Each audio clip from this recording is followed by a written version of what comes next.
If you live in the UK and have a TV, the chances are you've seen the commercial for Febreze, in which they talk about becoming so accustomed to foul odours in our homes that we have, in effect, become nose blind.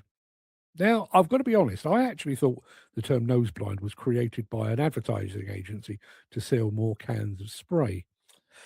But it turns out it's a real phenomenon. Nose blindness, or olfactory fatigue as it's properly known, is when your nose stops detecting a familiar smell after prolonged exposure. And perhaps that's the reason that those working at waste transfer stations and landfill sites can tolerate what to the rest of us is a pretty unpleasant whiff. Although it's totally unconnected, my thoughts about nose blindness were triggered by two things this past week. The first was a discussion about site fatalities in the UK demolition and construction industry in 2024-25. And the second was an article about the true purpose of personal protective equipment, or PPE, and high visibility clothing. During the discussion about fatal demolition and construction incidents, Andy Thornton pointed out that all 35 people killed during the 2024-25 period died as a result of falls from height. To put that another way, none of those fatal accidents during the last recorded period could have been prevented by PPE. You can wear all the high-vis clothing, hard hats, sight boots, safety gloves and safety glasses you wish, but none of it will protect you from a fall from height. It's also worth noting that there are two other unofficial causes of death in the industry that are likewise not prevented by PPE. Deaths from asbestos-related diseases will have topped the 2,000 mark during the same period. In all likelihood, there will have been another 500 deaths by suicide in that time as well. Now, don't get me wrong, I'm all for health and safety measures. I have no problem with working men and women wearing PPE. I own several sets myself, and I wouldn't even think of walking onto a site without it. But it is noteworthy that the most visible form of health and safety in the demolition and construction industry actually had no bearing whatsoever on the 2,500 plus annual death toll. Now, within a few days of that discussion, I came across an article by a guy called Andrew Groves, Professor of Fashion Design at the University of Westminster, in which he discussed the true function of high-vis clothing. There were a couple of sentences in his article that really resonated. High-vis is the most conspicuous part of the visual environment, yet also the easiest to ignore.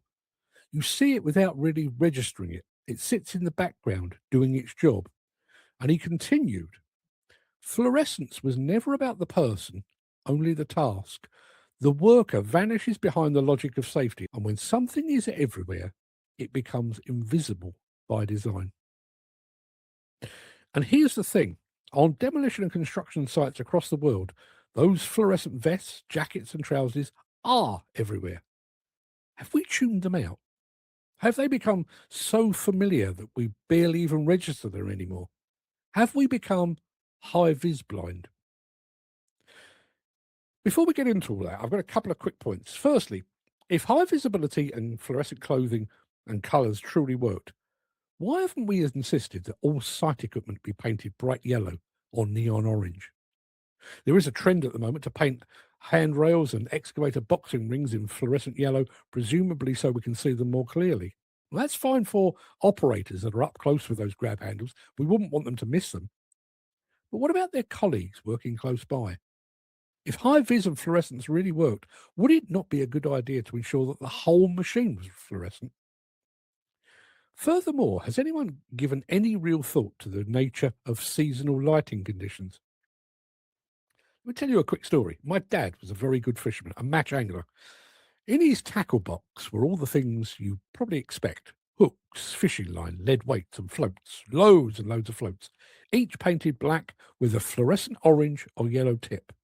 When that tip sank below the surface of the water, it was an indication that a fish was hopefully on the hook.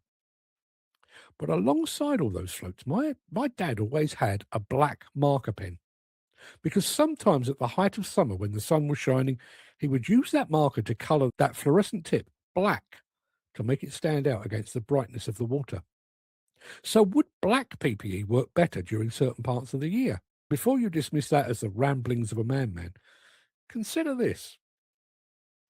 In 2019, when I visited Japan as part of the European Demolition Association study tour, we visited a demolition site. and we were all given the usual yellow and orange high-vis vests. But the workers on the site were wearing pristine navy blue overalls emblazoned with fluorescent white stripes. To my Western eyes, those Japanese demolition workers not only looked much smarter than their European counterparts, but they stood out superbly against the Japanese sunshine. Having thought about this subject for longer than is probably healthy, I'm left with several questions. If high-vis works for people, why isn't it being applied to equipment? If it's really about standing out, is there not a time and a place for navy blue or even black high-vis clothing? And perhaps the biggest question of all is this: is high-vis clothing really about safety? Or is it, as Professor Andrew Groves suggests, about conformity, compliance, adherence to rules, and the suppression of expression?